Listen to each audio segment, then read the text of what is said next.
Ayahuasca was showing me things which I will do.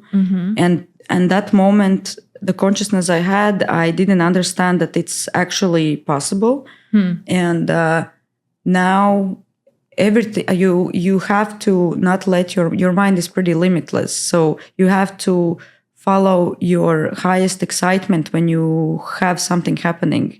And that's sometimes hard to do. It includes your boundaries. For example, if you have a friend and he asks you out and you don't feel like you would go there just because this friend asked you, you should not go. But you have to follow your highest excitement. And then those events can lead you to something which is more exciting than you can ever imagine. For example, now I did real estate and then I did all these healing procedures, and I wanted to step out from like normal real estate drama because I felt like so many real estate people, so many new agents I know in marketing and out, and I was just feeling it's like a little bit draining me. So I knew I need to step out of that grid and get to a better grid, which now is like more like I do construction deals, and it's like kind of different level stuff. When somebody needs, like, let's say airport, they can call me, and we already have so many interesting deals closed and on the plate, which is related to construction. And I cannot compare this with like normal real estate stuff, which I can still do, but I'm just like, it's interesting how you meet new people. And then especially after ayahuasca, it was funny. I had a meeting with my business partner now, and he also just did ayahuasca. Wow. And we both like decided that, we need this, we know we need those people.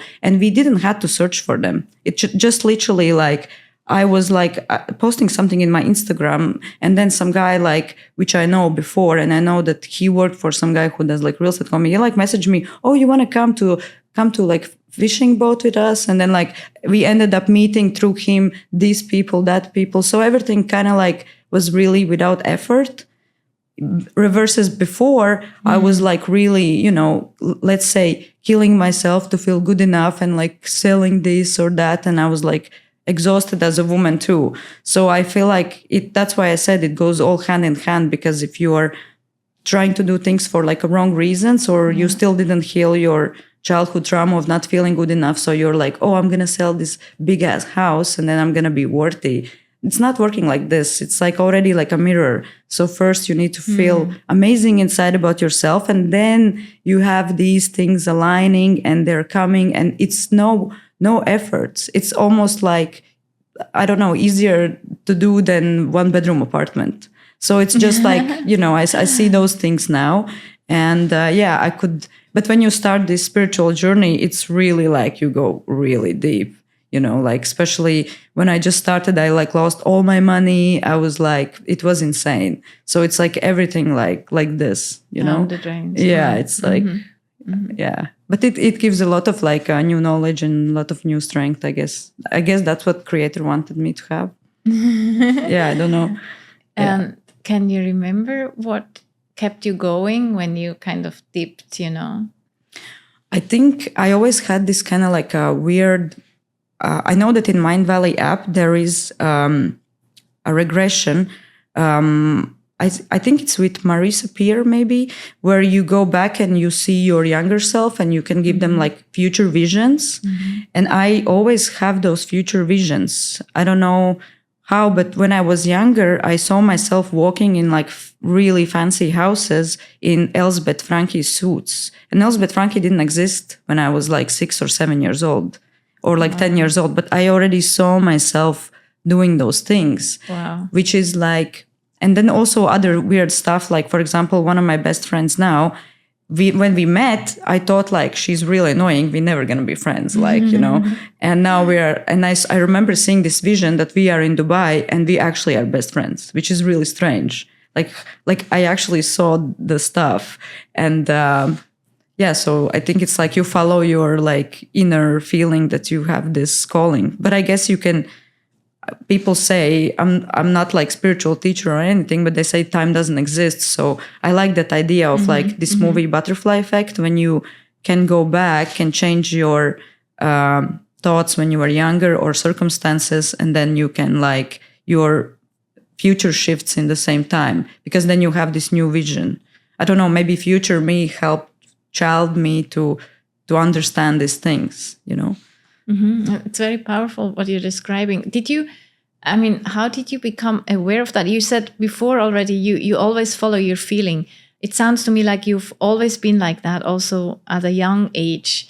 And if that's the case, did you sometimes feel that you were different, that others, did you notice that others may not follow their feelings so much? I think everybody can follow their feeling. They just maybe are afraid to do it. But also at some point when you reach around age like 25, I kind of lost this because I felt like, those programs which are normal in society, you should get married, you should do this. And those days I was still working in Emirates. So I was like, you get those programming and a little bit pressure from your family. I feel like family should be ignored completely, like especially in my case, and and then you, for example, in my case, it was why I lost all this kind of stuff where I follow my intuition was because I got in like, let's say, a little bit abusive relationship. And it was not like physical or anything. It was just like mentally.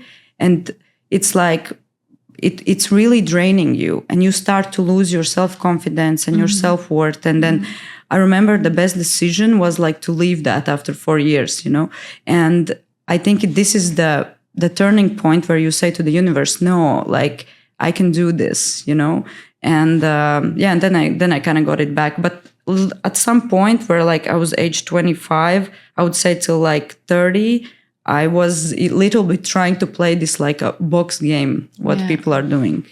But if it makes sense, So it's not very like I always been in this. I've had like turnaways but somehow I think what was missing me and what put me back into the flow is that you really have to pray and you have to speak to the creator, you have to speak to God, and you have to feel that you're blessed and you have to communicate, But I didn't do that because I was just like in my, like, let's say I was in my low energy moment. I didn't have any money. I had this guy who all the time tell me I'm not good enough because he's projecting what I am thinking of myself. He's a mirror of my world, so probably he got sent to me to learn that it's not true, So it's like these kind of things. So when you step out of this and you say like, no, that's enough, then interesting things start to unfold. So it's sometimes can feel like it's like you are in a situation where you're like super trapped and you really don't know what to do. But like you just have to choose yourself, which is some people it's like really hard to do.